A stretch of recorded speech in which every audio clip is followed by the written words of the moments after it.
so happy and proud. მე ვარ ქართველი, მაშასა და მე ვარ ევროპელი.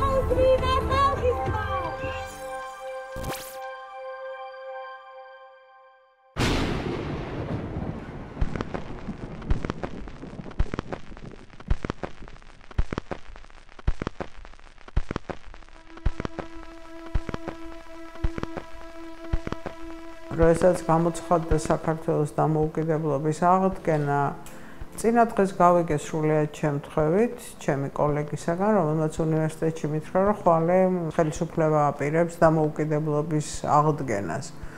უთხრა, არაფერი არ გამიგია მეთქია, დაახლოებით 12 საათისათვისო უნდაო დაიწყოსო სხდომა. წამოვედი რუსთაველზე, სადაც გაშლილი იყო კარვები და არასოდეს არ დამავიწყდება ის განცდა, როგორც წამოვიდა უნებურად შრომლები, როდესაც გამოაცხადეს, რომ ხდება საქართველოს დამოუკიდებლობის აღდგენა. მე მგონი ხაც ცრემლები მომადგა ყელში, იმიტომ რომ ეს იყო პირველი შემთხვევა ჩემს ცხოვრებაში. მაშინ 33 წლისა ვიყავი, როდესაც მე რასაც ვფიქრობდი, იგივე საცხადებდა ხელისუფლება. აღსრულდა ნება მათი, აღსრულდა ნება ქართველი ერისა, გაუმარჯოს დამოუკიდებელ საქართველოს. აღავდეს ერთი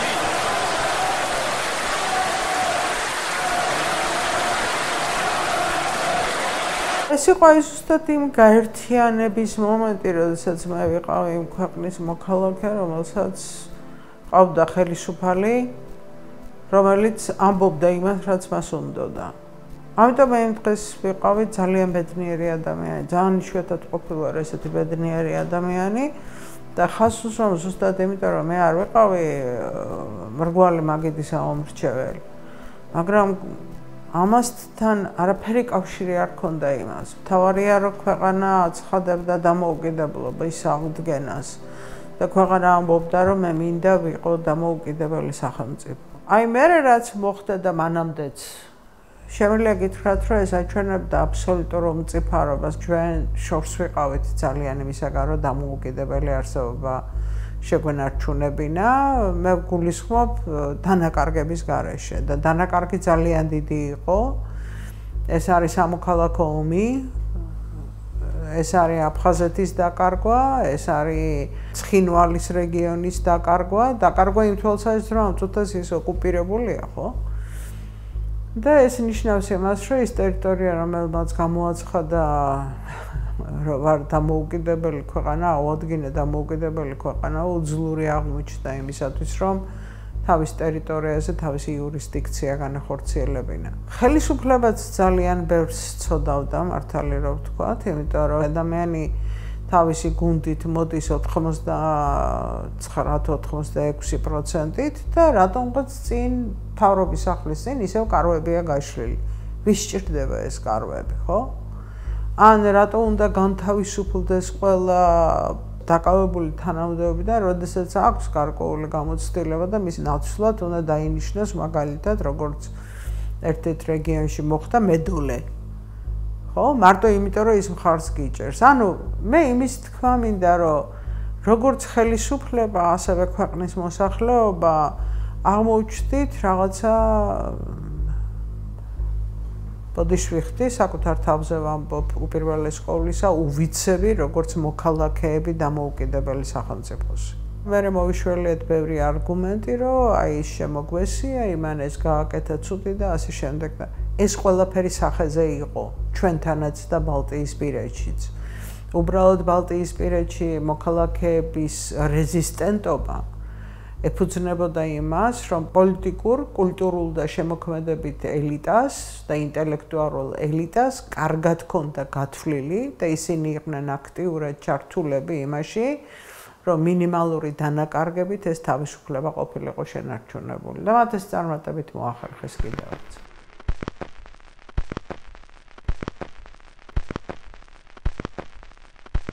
რა ვიცი რა გითხრათ, მე მაინც მგონია, რომ ჩვენი ძირითადი პრობლემა იყო ის, რომ ელიტა, რომელიც მოვიდა 1918-21 წლებში, პირწმინდად იქნა განადგურებული, ჩვენ დაგვაღალატა იმან, რომ ჩვენ არ გქონდა, ძალიან ცოტა ხანი გქონდა სახელმწიფოებრიობის გამოცდილება და ძალიან ჩქარა დავკარგეთ ის ადამიანები, რომლებსაც შეეძლოთ გადაეცათ ესტაფეტა და ვერ ვიარსებეთ დიდხანს როგორც დამოუკიდებელმა ქვეყანამ.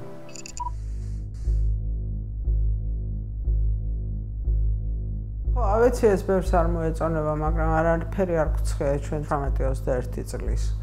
და ამას იმიტომ კი არ ვამბობ, რომ ჩვენ არ ვაღიარებთ იმ იდეალებს, არა გვაქვს მოწიწება და თაყვანისცემა იმ ადამიანების და ასე შემდეგ და სრულიად გულწრფელი. ჩვენ სოციალიზაცია გავიარეთ საბჭოთა კავშირში.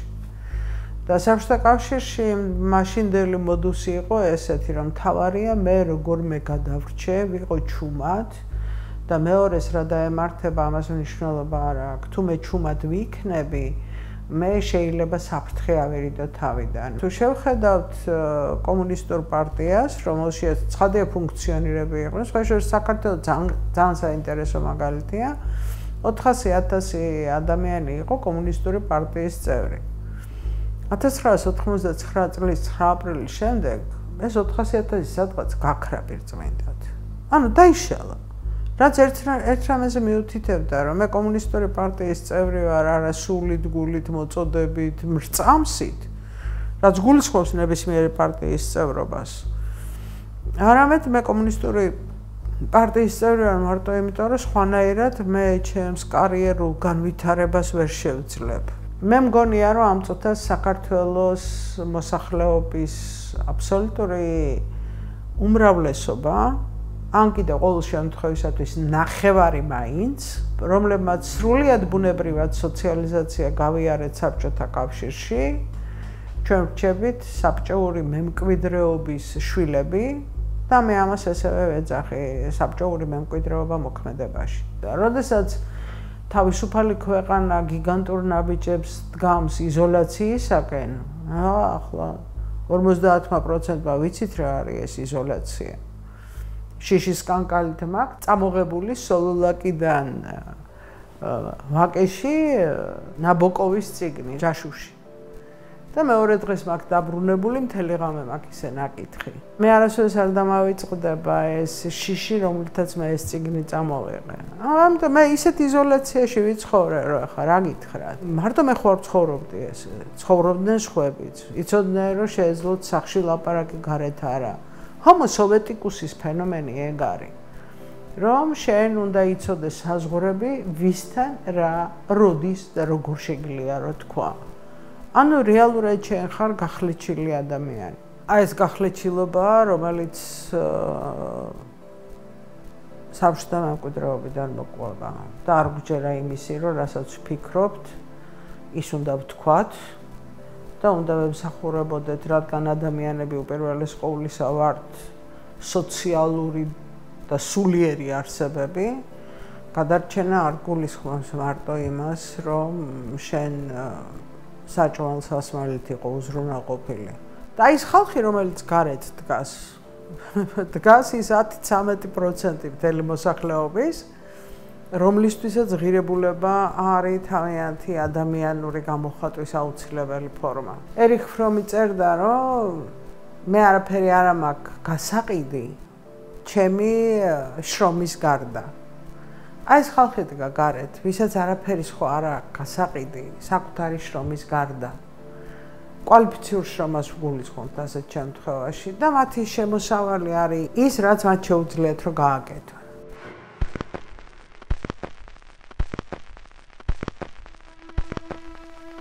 არაფერი არ არის გასაკვირი იმაში, რომ ადამიანების რაოდენობა შემცირდა. იმის გამო კი არ შემცირდნენ, რომ ვიღაცამ ეს ღირებულებები დათმო. უბრალოდ რესურსი, ადამიანური რესურსი ამოწურვადია. დაახლოებით 5 თვის განმავლობაში ეს ადამიანები ფაქტობრივად როგორც ადამიანებსაც კი არ ზძინავთ. იმიტომ რომ არასაკმარისი დროა დასვენებისათვის, ოჯახის მიხედვისათვის, შვილების მოვლისათვის, კომუნიკაციისათვის და ასე შემდეგ. მაგრამ თუ დავსვათ მეორე კითხვას, პროტესტი შემცირდა? პასუხი გახლავთ არა, პროტესტი არ შემცირდა. პროტესტი უბრალოდ აღარ არის რუსთაველზე ამ ფორმით, თორემ პროტესტი არსად არ წასულა. ეს არ არის პოზიციების დათმობა. ეს არის მოლოდინის რეჟიმში გადასვლა. და ამის ძალიან კარგი მაგალითია 2012 წლის 1 ოქტომბრის არჩევნები. ვერც ერთ შემთხვევაში ვერ მოიგებდა ახალი ძალა, რომ არ ყოფილიყო პროტესტი წინა ხელისუფლების მიმართ. რომელიც არ ჩანდა. ხო, ყველაფერი ძალიან მშვიდად წყნარად მდორეთ იყო და ასე შემდეგ. ეს პროტესტი იქნება, ამ პროტესტს არაფერი არ მოშლის. პოლიტიკური საქმიანობის ძირითადი მარილი ეგ არის, რომ მოძებნო ახალი გზები.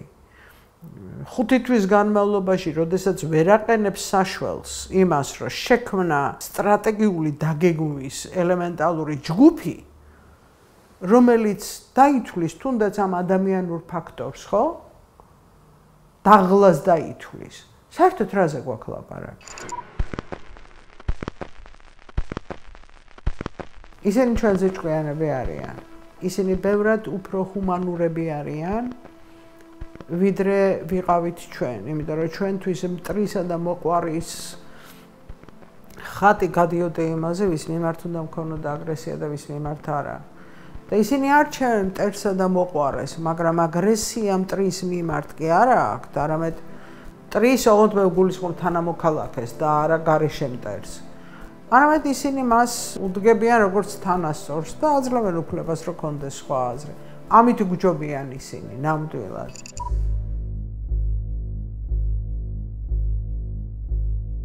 ეს არის შიშის ფაქტორის გაძლიერება, რომ თუ ადამიანის მიმართ შეიძლება იქნეს გამოყენებული ესეთი თვითნებური დაკავება, ეს ნიშნავს, რომ შენ დაზღვეული არაფრისაგან არ ახარ. ეს ერთი. მეორე, ცდარი წარმოდგენაა, რომ ისინი ფიქრობენ ისეთნაირადვე, როგორც ვფიქრობთ ჩვენ. ცდარი დაშვება ის, რომ მათ აწუხებთ გარკვეული ტიპის ღირებულებები, რომლის დარღვევაც არ შეიძლება. მხოლოდ ფიზიკურად არ ეხებიან, ეს არის გატეხვა ადამიანის, განსაკუთრებით თავშიცემა, გულისხმობს იმას, რომ შენ ხარ, როგორ გითხრა, აი ყველაფრისაგან დაუცველი და თავშიცემა საერთოდ ითვლება დასჯის ყველაზე უფრო მძიმე ფორმად. ამიტომ ეს არ არის შემთხვევითი, რომ თავში ურტყავენ. ეს არის ფსიქოლოგიურად გატეხვის, შეშინების, დასუსტების, ტერორში მყოფი ლაჩრის პოზიციაზე გადაყვანის და მე გეტყოდით, რომ საკმარისია თქვა, რომ ოღონდ მცემთ, რასაც გინდათ, იმას გავაკეთებ, რომ ასეთ შემთხვევაში შენ უკვე ადგები იმ გზას, რასაც ქვია, რომ შეგიძლია იმის გამო, რომ აღარ შეგეხონ, რაც გინდა ის გააკეთო. არ არის საჭირო ახლა შორს წასვლა, ასეთ შემთხვევაში გვაქვს 30-იანი წლების გამოცდილება, რომ ესაც არაჩვეულებრივი ადამიანები იძლეოდნენ სრულჩვენებებს. ზუსტად ამას გიჩვენებენ, რომ მოწინააღმდეგე ძლიერია.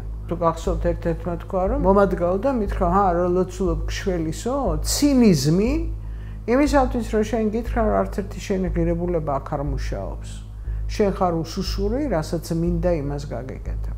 მოწინააღმდეგეს აქვს არა მარტო ფიზიკური ძალა, არამედ მოწინააღმდეგეს აქვს ინსტიტუციური ძალა, რაც გულისხმობს სასამართლოებისა და შრომოწმეების ჩვენებას. მოწინააღმდეგეს აქვს სერიოზული ინსტიტუციები, რომლითაც შენ გაგტეხავს. მუშაობს დემონსტრატიული პროტესტის შესამცირებლად, მაგრამ არც ერთ შემთხვევაში არ მუშაობს პროტესტის გასაქრობად. არანაირი სოციალური ინსტიტუცია მე არ მან თავისუფლებს პიროვნული პასუხისმგებლობისაგან. ამიტომ მე ვინც არ უნდა მიბრძანოს, რომ უდანაშაულო ადამიანი უნდა დაისაჯოს, მე ამაზე ხელი არ უნდა მოვაწარო. ბოროტების ბანალურობა ზუსტად ეგ არის. ადამიანებს გონიათ, რომ შეუძლიათ ინდივიდუალური პასუხისმგებლობა გადაიტანონ ინსტიტუციაზე. ტყუილია, ისინი ამას ვერ გაიქცევიან ვერსად. თვითონ შეიძლება ღრმად იყვნენ დარწმუნებულები და პასუხი იყოს ისეთი, აბა რა უნდა მექნა. არაფერი შენ თვითონ უნდა გადაგეწყვიტა. რას ემსახურები? პიროვნებას თუ იდეას, რასაც შენი სამსახური ქვია.